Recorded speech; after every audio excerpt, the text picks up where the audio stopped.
you so much for coming, and everyone, welcome! Welcome to Frequent Flyers!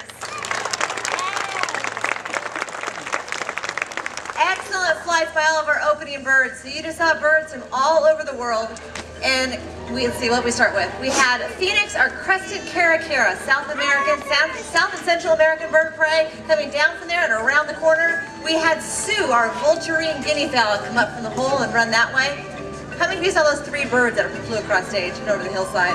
Yes, those are helmeted guinea fowl. All these guinea fowl are an African species of bird, very similar to a chicken. And those three birds are named Larry, Curly, and... Yes, you know them like I know them. They live up to the Stooges' name.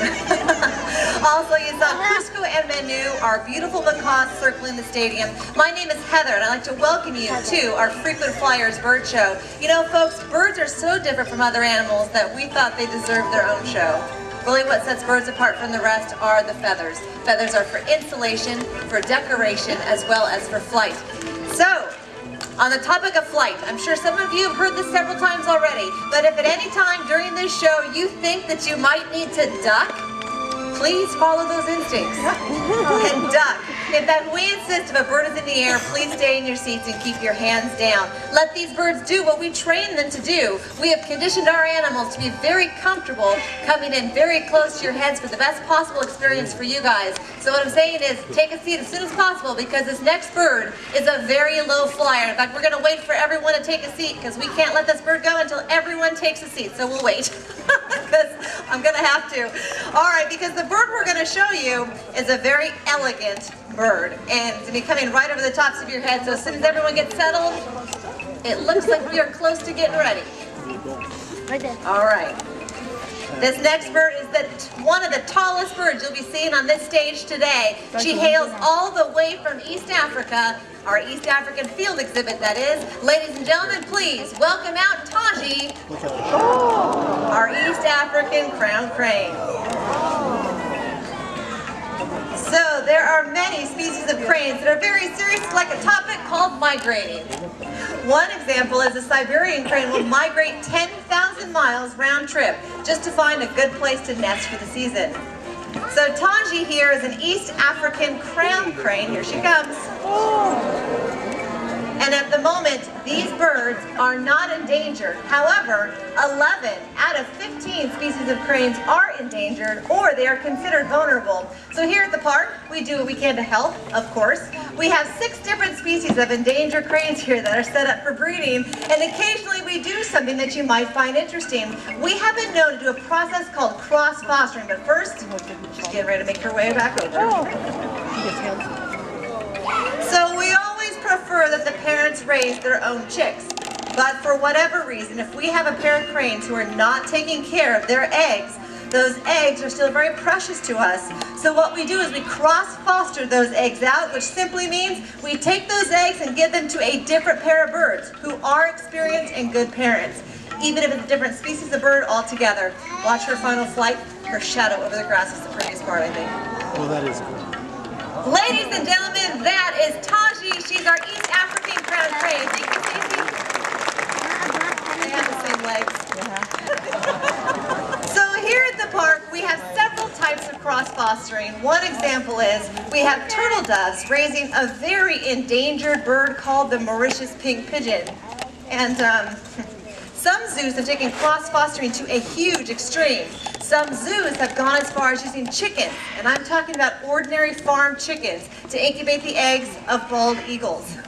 Even peregrine falcons. Yeah, the chickens don't get it, they'll sit on anything. Just don't tell them there's a predator inside the egg. But speaking of predators, it's now time to share with you a nocturnal species.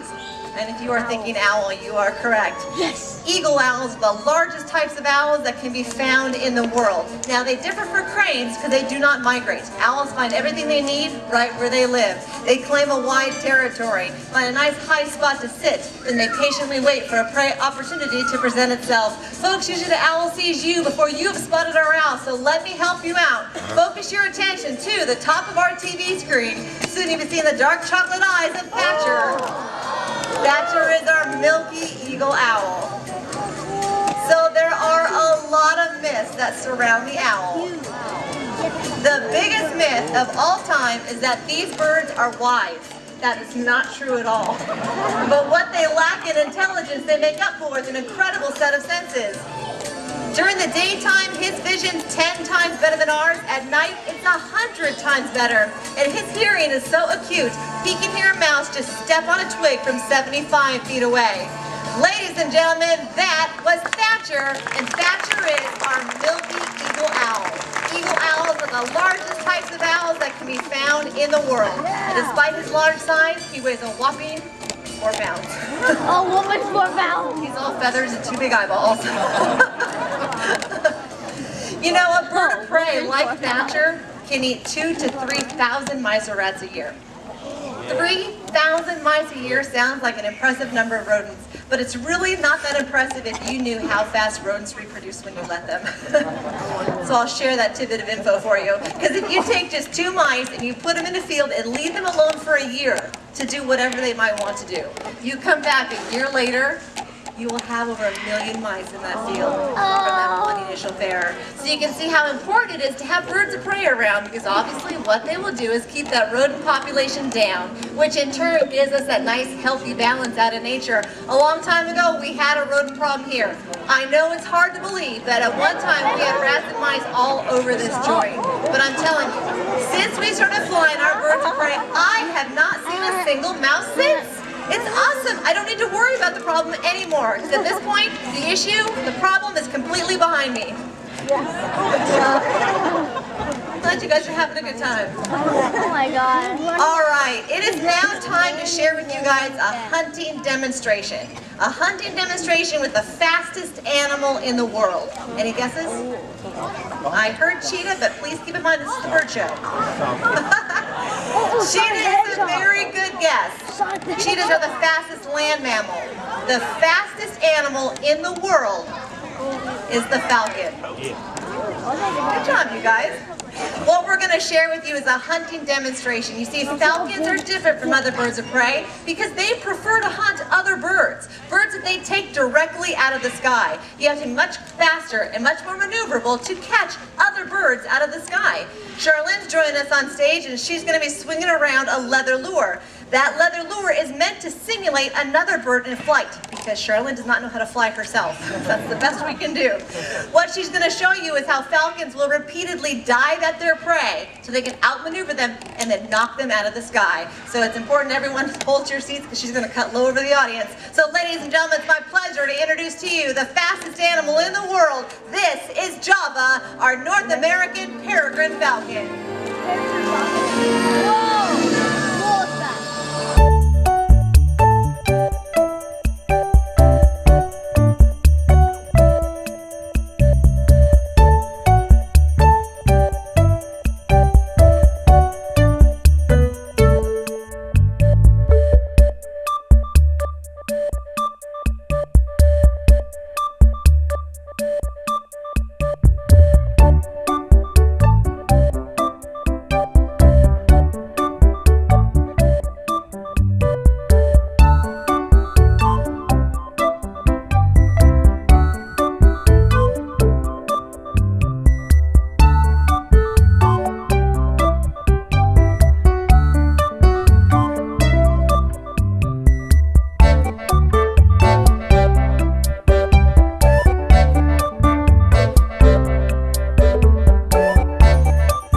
at his jokes. He especially likes people that laugh at my jokes. Go figure. But for a second, Congo, you and I need to get serious, okay? Okay. Yeah, good.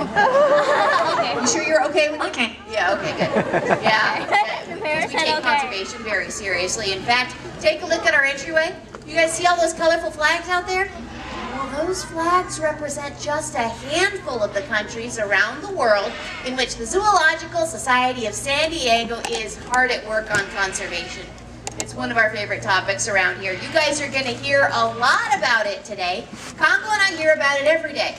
And every single time, we still get very excited. Yeah.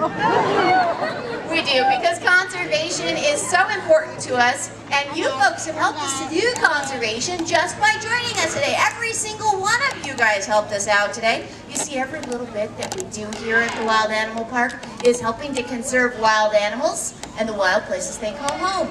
We are hard at work with elephants and donkeys. Oh yes, yes, we take it very seriously. We work with rhinos and cheetahs. Not even just the big endangered species either. Little guys too. Something as tiny as a frog. Congo's never met a frog. He doesn't know what they sound like, but he has met you folks, and I think he likes you. We'd like to thank you for joining us at the Wild Animal Park today by giving each and every one of you a great big Congo kiss. Oh, he loves you guys. Congo, that's so nice. You know who else he loves? He really, really loves the members and the donors to the Zoological Society of San Diego. These are the folks that help us out here do conservation every single day of the year. It's a very cool thing to be a member of the Zoological Society of San Diego. And Congo would like to thank all the cool members out there with a great big high four. Look at that. Wow, that's awesome, Congo. Isn't he amazing? Really is. Now, of course, parrots only have 4 toes, so that's all he can really give you. But I don't want you to be fooled by Congo's sunny disposition. He's a wonderful bird, it's true. But he is a parrot. Parrots all have one little thing in common. They have an uneven temperament. Even this cool little guy, every once in a while, will just completely flip out. I know, it sounds silly. It's true, though. But Congo, of course, it flips out for a specific reason. You see, he hears a lot about poaching. Poaching is when people steal wild animals from their natural homes and sell them illegally into captivity. And Congo doesn't like poachers. In fact, Congo, why don't you tell everybody here what you think about those poachers? Yeah. Yeah, he doesn't like them at all. But since he likes you guys, we're going to share a little secret with you. You see, in the rainforests of Africa, it rains every single day. A bird like this one has to stay dry somehow. If he were to get wet every time it rained, he'd be too heavy to fly away from predators. Essentially, he'd be a soggy gray snack food. So African gray parrots have a powder that they bring through their feathers. It keeps their feathers very dry, and Congo lets me show it off. Watch this. Yeah, that cloud of powder covers Congo's entire body. It covers Congo's entire enclosure. It even covers each one of Congo's trainers entirely. He thinks it's cute. Yeah. We're not so sure, but he is one of the cutest guys that we get to work with all day, and I have to admit it, he's funny. Yeah, I think they agree with us, Congo. You are terribly entertaining, but we do have to go because Heather has other birds she'd like to introduce you to this afternoon. Congo and I are going to get out of here, but not before we say a very polite bye-bye. Bye. Yes, you guys have a good day. We'll see you again next time. Thank you. Thank you very much, Stacy and Congo. We have a lot of fun with those two. Oh, they make Some of us think they make a cute couple. You know, folks, it's a pleasure for me to work here at the Wild Animal Park because I have such a unique experience to work with such a wide, diverse group of animals, and I have a very unique species to share with you right now. So, picture this. What kind of bird looks like a crane but then acts like an eagle? It is a very unique African species of bird of prey called the secretary bird. So secretary birds are unique for 2 reasons. Really, number one, how they look. They're very individual. Also, they happen to be the tallest raptor in the world. Also, secondly, it's really how they capture their food. It's just a rubber snake. Using it as an example. It's like now, a real although these snake. birds are capable of flight, they prefer to walk through the grasslands looking for such delicacies as reptiles, rodents, insects, and also in that reptile category, snakes. So ladies and gentlemen, we are just waiting for one other trainer to get on stage, and we are going to say hello to Karani. Karani is our female secretary bird, making her way across the hillside. Now, although these birds are capable of flight, they prefer to walk through the grasslands, looking for all their morsels to eat, to scavenge, to find, and to attack. Remember, she is a bird of prey, so check out those legs. She's got legs, and that girl knows how to use them. Because once they come across their prey out in the wild, what they'll do is run, swoop, glide over to it, and check it out. They find their prey, they get it, they fly over it, and then decide to sneak out from behind. That's what we're going with for this show anyway. There we go. Run over to your snake and attack it. You attack your prey with a barrage of kicks until your prey just stops moving. Excellent. Nice. Now I'll be quiet for 1 second so you can hear her feet hit the ground. Cool. Now, the scales on her legs are so thick it would make a snake bite ineffective, which means this bird can hunt venomous snakes out in the wild. Excellent. Nicely done, Stacy. Ladies and gentlemen, that is Karani, our female secretary bird. Very good snake wrangling, Stacy.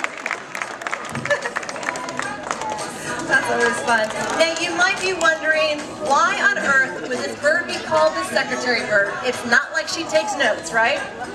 Okay, there are two theories, because we had to look it up to be sure.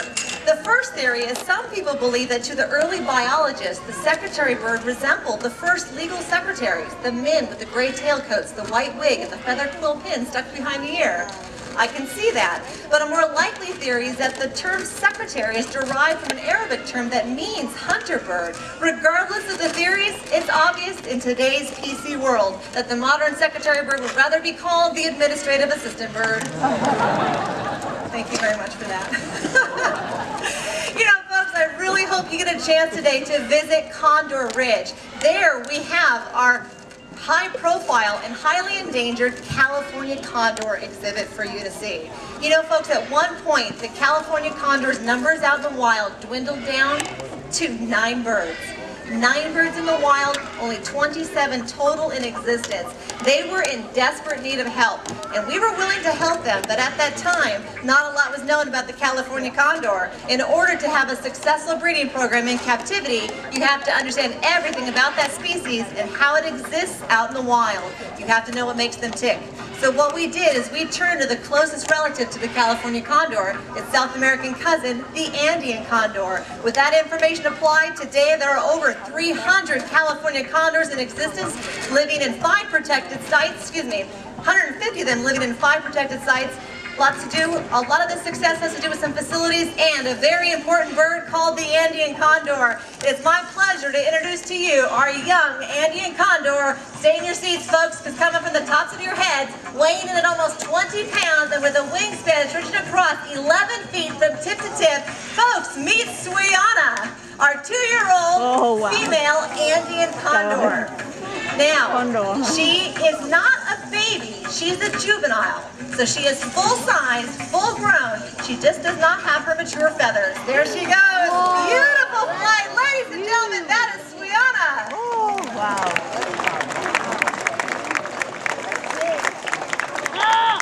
When she is mature at about age 6, her brown feathers will turn into black feathers and she'll have a white collar of feathers around her neck. That'll be a very striking bird. Now, as I was saying, today there are around 300 California condors in existence, with about half of them living successfully out in the 5 protected sites. So these birds are not the hunters that they were once severely persecuted for being.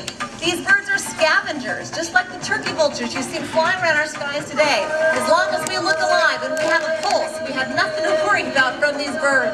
They are just big, messy-faced scavengers. There you go, sweetie. Now, they will migrate over 200 miles in a single day. That'd be like us driving to LA for a cup of coffee. And they've been spotted at altitudes greater than 21,000 feet in the air. 21,000 feet. The highest point in North America is Mount McKinley at over 20,000, and these birds higher than that. And why not?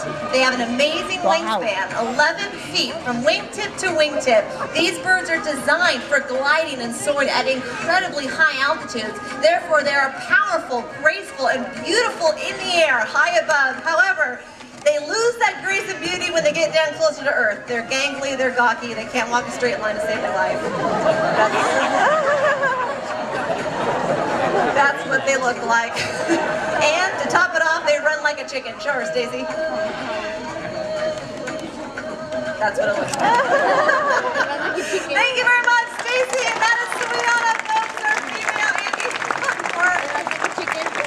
one of our pride and joys here at the park. Also, pleased to announce that we've had our first California condor chick hatch this year. That'll be the first of many. So we've had a lot of great joys happening so far this year. You know, folks, as human populations continue to grow and habitat continues to decrease, it is collections like here at the park that allow you the chance to connect with wildlife and the wonders of nature. But no matter how many baby birds we hatch here, it doesn't help if you don't protect what they need to feed, live, and migrate.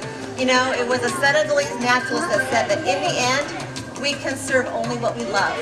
We love only what we understand, and we understand only what we have been taught. I encourage all of you, upon your returns home today, to find out what's going on in your own local communities, because conservation begins in your own backyard. But don't go just yet.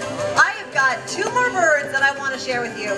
We're not going to fly 1, we're going to fly 2 birds of prey at the same time. We can do this because this particular species of hawk is unique.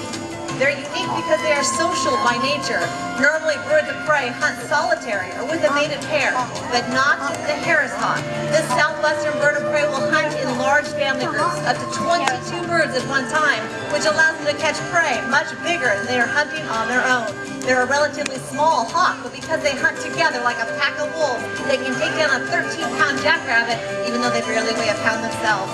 You can tell I'm coming a lot closer to you guys for this. So please, ladies and gentlemen, focus your attention all the way to the top of our hillside, because we're going to welcome out our fierce predators. Wait a minute, who's that? All right. That's Larry Curlian. Mo. Hey, not bad. They know it's time to come in for the hawks to come in, right? All right, folks. One more time, what I'm going to have you do is keep your eyes in the same place as before, and we're going to focus our attention all the way to the top of our hillside. We're going to welcome out our Harris hawks. We have a brother team. They are 4 years old, as old as show, so keep your eyes peeled to the top as we say hello to Mesa and baby brother Diego. Baby brother Diego. Oh, cute. Ladies and gentlemen, Mesa, that is Diego, and that is our show. Folks, thank you so much for joining us here at the Frequent Flyers Bird Show. Please enjoy the rest of your day right here at the San Diego Zoo's Wild Animal Park. Bye-bye, everyone.